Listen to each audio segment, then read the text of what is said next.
In this video, we're going to uncover the secret on how to unlock mastery of cross-leg sitting. Now, when I say mastery, I mean we can sit here for 30 minutes, 60 minutes at a time and be comfortable. Now, in order to have this type of mastery, we need to have range in reserve. Cross-leg, crisscross applesauce is one of the more basic positions of floor sitting. So if we want to get comfortable here, we have to make the position harder in our training. So instead of just spending prolonged periods of time here, why don't we actually train positions that are specific to the demands of cross-leg sitting, but are actually much more challenging on the musculature required to lengthen to be able to sit comfortably in cross-leg sitting. So one of those positions is going to be the seated butterfly. Heels as close to the crotch as you can, and pulling the knees open. And we can do this unloaded to assess, see how comfortable it is, see how difficult it is to get the knees toward the ground. And this is going to require length through the short adductors. These shorter adductors, which also function as internal rotators, therefore we stretch them through abduction and external rotation, they have a lot of leverage in this position to produce force, and they're very strong here, which is why when we're doing loaded stretching for the butterfly, which we'll get into, we're going to need some heavy weight to get these muscles to yield. Okay, so this is external rotation and abduction. Next, we want to look at a floor-seated position called the lotus, or maybe this is half lotus. I'm not quite sure what it's called. So placing the toes kind of near the knee pit here on the other leg and pulling this knee toward the ground. Okay, so being able to sit comfortably here, this requires much more external rotation of the hip. And even more strenuous degrees of external rotation is required in something like the double pigeon, where the entire foot is resting on the thigh. Let's see if I could get into it. I'm not warm. Maybe with a bit of warm up into it, we could get kind of close, but this is the double pigeon, huge stretch through the lateral glutes here, side of the hip rotators. If we can build comfort and unlock the ranges for the seated butterfly and the double pigeon, then eventually floor sitting will be zero effort. One of the biggest misconceptions in the kind of movement culture is if you struggle with one of these basic postures, basic primal positions, we just need to spend more time there. So if I struggle to sit cross-legged and I'm looking like this, and I don't even feel any stretch through my glutes or my adductors, all I feel is my low back working hard, my hip flexors working hard to hold me up here, it does nothing to just spend time here, right? We need to actually train the muscles, use weight to create leverage to stretch the associated muscles, restricting this position. Same with a deep squat, which I've talked about many times. If I can't squat, we need to figure out what the main limitation is and then train those individually. Then we can spend some time in the position of emphasis, but only after we've figured out what is actually causing the limitation. If it's our ankles in this position, using the deep squat doesn't give me a lot of leverage to stretch into ankle dorsiflexion here. We need to do isolated drills. And it's the same thing with cross-legged sitting.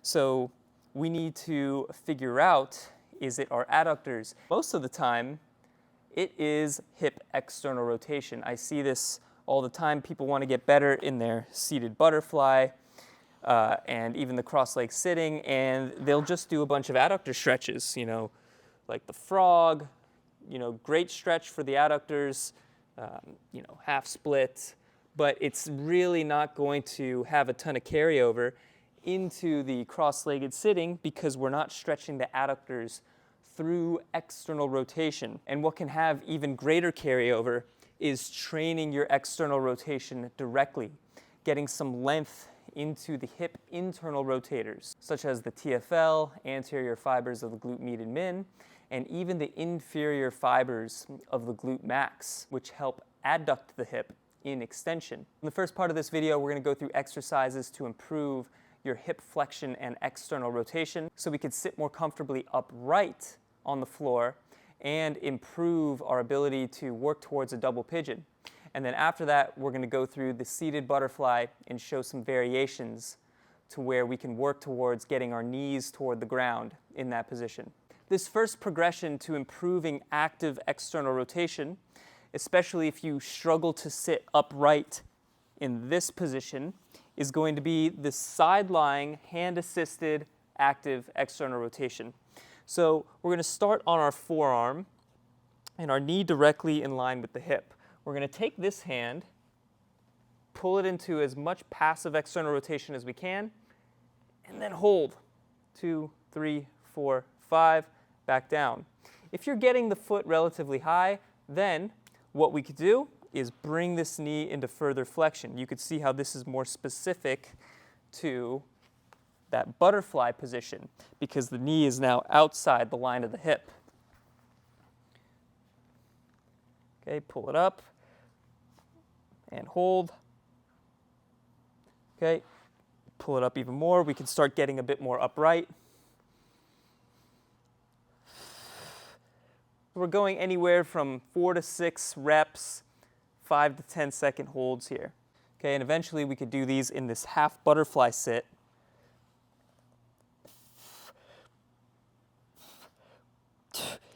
Getting to the point where we're barely hovering this foot off the ground.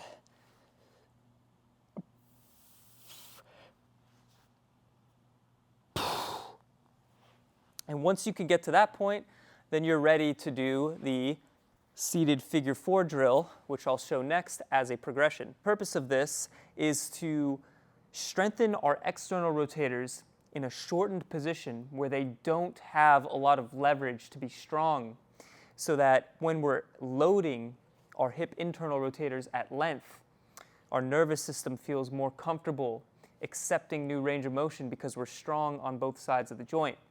So to set up for this, we're going to have a slider under the non-working heel to allow us to move comfortably into hip and knee flexion. We're going to place the working foot on the top of the thigh near the knee, and from here we're going to flex the knee of the non-working leg and try to hold this position actively as the non-working knee slides away. And we're going to hold that 5 to 10 seconds, rest it on the thigh again, pull it up into more of a passive stretch. If you're feeling any issues on the knee, just dorsiflex the foot. It really does help take that away. And hold, hold, hold, hold, hold. 3, 4, 5. And we're going to do one more rep, try to stay as upright as we can. You'll notice we'll be able to get a little bit more each time. 2, 3, 4, 5. Okay, so anywhere from 3 to 5 reps, 5 to 10 seconds hold. These are very challenging, but if you do these superset with a loaded stretch for the internal rotators, the glutes at length, you'll find you have a greater ability to pull yourself into a deeper stretch. Now that we've worked on improving and strengthening active external rotation, we're going to work on expanding the range of motion through external rotation in abduction using a pigeon variation. Now, typically when I'm working on pigeon stretches to improve hip flexion and external rotation, I'm going to have the torso come across the knee so we can stretch more of the piriformis through adduction. But in this context, where we're trying to improve cross-leg sitting and get the knee outside of the line of the hip, which is hip abduction, we're going to use the pigeon stretch in that specific position because this is going to change the line of pull and we're going to be stretching more into those hip internal rotators like the TFL and the anterior fibers of the glute median min and glute max like we spoke about in the intro. So I call this the open angle pigeon stretch, meaning the foot is now slightly in front of the knee and the knee is outside of the hip. So it's in more of this kind of diamond shape, half diamond. So I like to have the foot kind of in line with the back hip in this position. Now I'm going to perform some good mornings here. Okay, moving my chest toward the foot. We could start to rotate away as well. What I like to think about doing is pulling my knee out like I'm trying to roll the ball outwards as I'm going down into the stretch. We could try to bring this knee out even more, and we can try to bring the knee a little bit lower on the ball as well. Play around with the back leg. You could keep the knee down for stability. For some extra load, you could go up on the toes.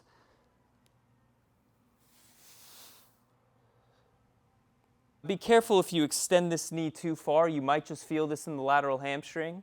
So in that case, if you do, just bring the knee in a bit so it's just hardly in front of the knee.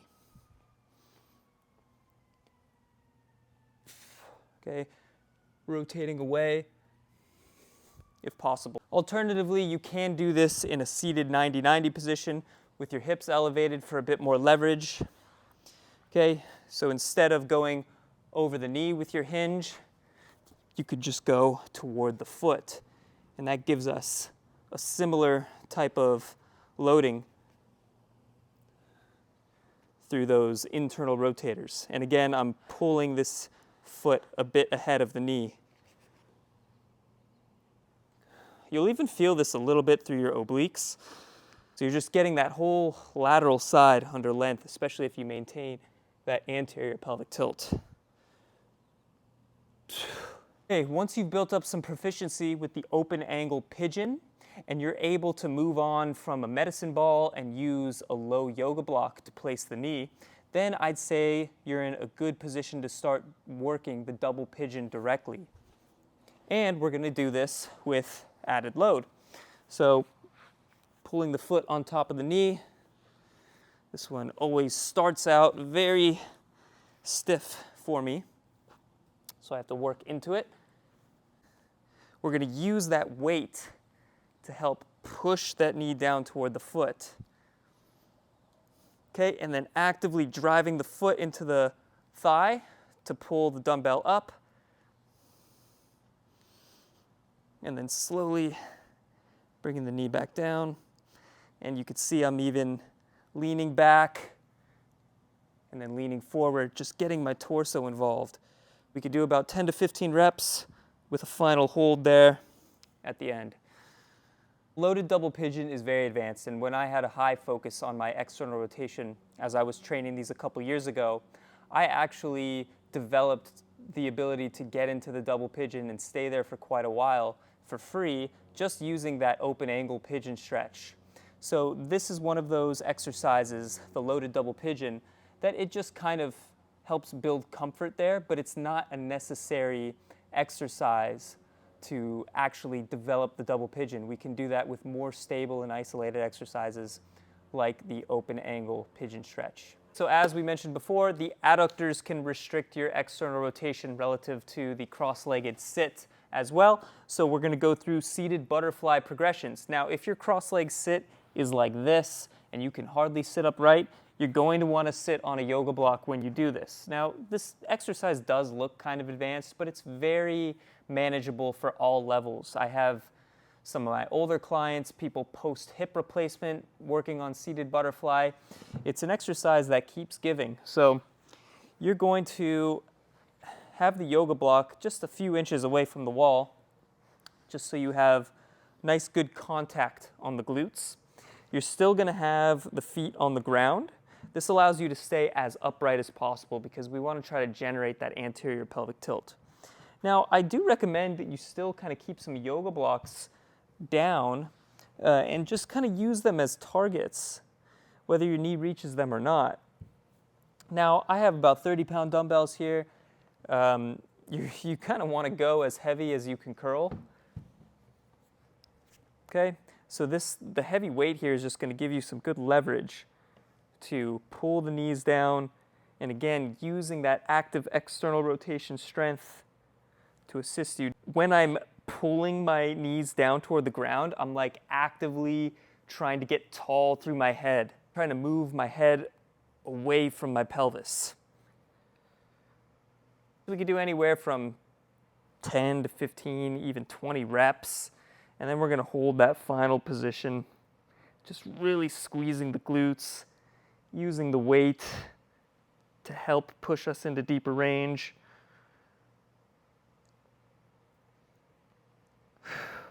Once you're able to get knees to yoga blocks here, you're at a good level to take away the block under the hips and just start working on the ground. Even if you're still a little bit rounded under, the weights here are going to allow you to counterbalance and sit upright a bit more.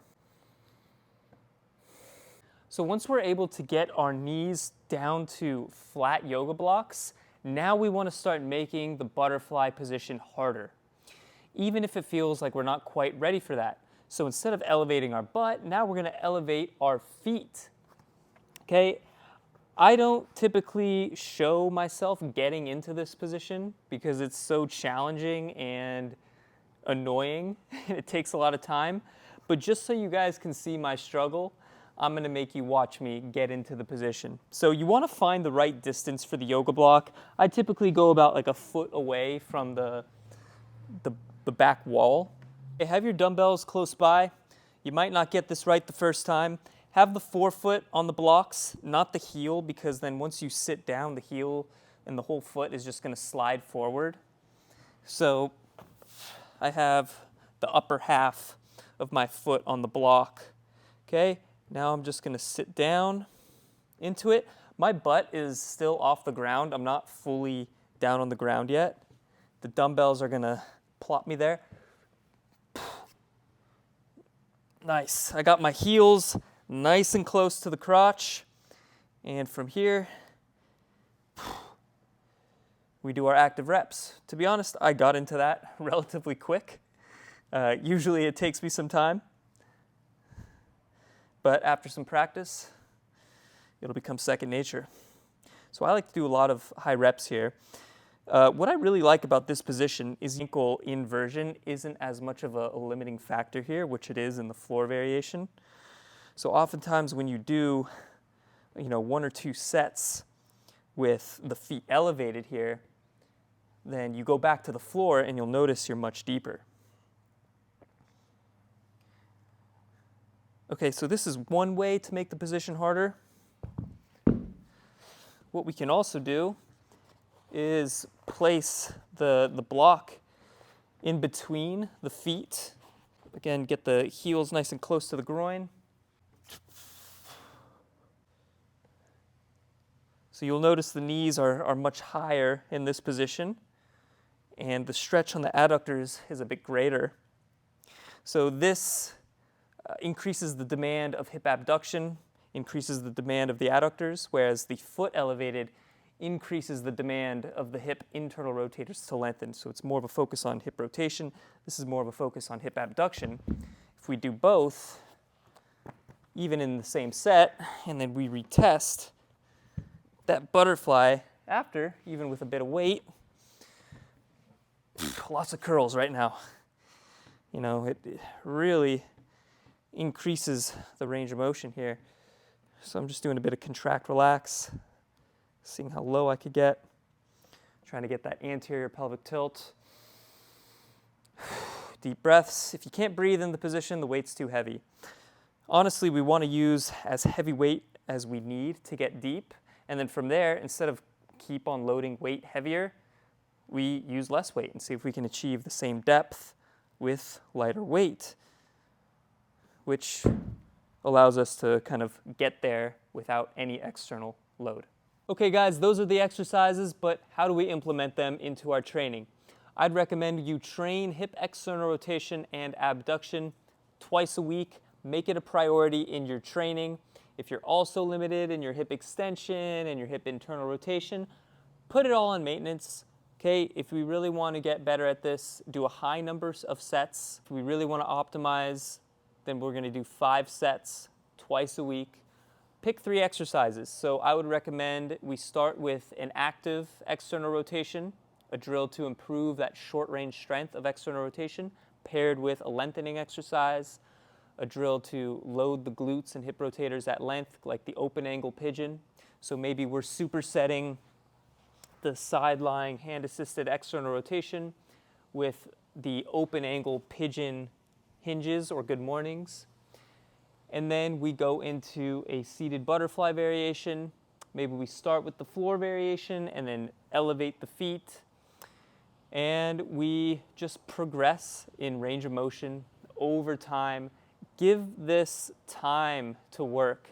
External rotation and hip rotation in general is very, very stubborn. My hips took a long time to open up. It took me a couple years from going from being able to sit comfortably cross-legged to being able to access double pigeon, and then another year to just get comfortable in double pigeon where I could get there cold. I've kind of lost a little bit of that now that I've been focusing a lot on my splits and haven't been focusing a ton on my external rotation, but I'm actually a bit motivated to get back into it. But this takes years, guys. It's not a couple month fix. If you really struggle with your hip rotation, you've had hip injuries, maybe some hip impingement, any labral issues, there's a lot of fibrosis in the joint, adhesions in the capsule. This stuff is going to take time, so don't force it. Don't risk any flare-ups in your hips and knees. Leave a little bit in reserve after each session. Consistency and just enough intensity is the name of the game when we're working on improving hip rotation. We don't have to force this stuff every day. We need to impart a stimulus, an intense stimulus, rest and recover at least 72 hours, and then hit it again and recover in the meantime. All right, guys, that's the video. Let me know what you think in the comments. If you made it this far, please like the video. Feel free to subscribe to the channel, especially if you're a naturally stiff adult looking to unlock these basic positions like cross-legged sitting or even a deep squat or a palms to floor forward fold, but flexibility does not come easy to you. All right, guys, until the next video, stay supple.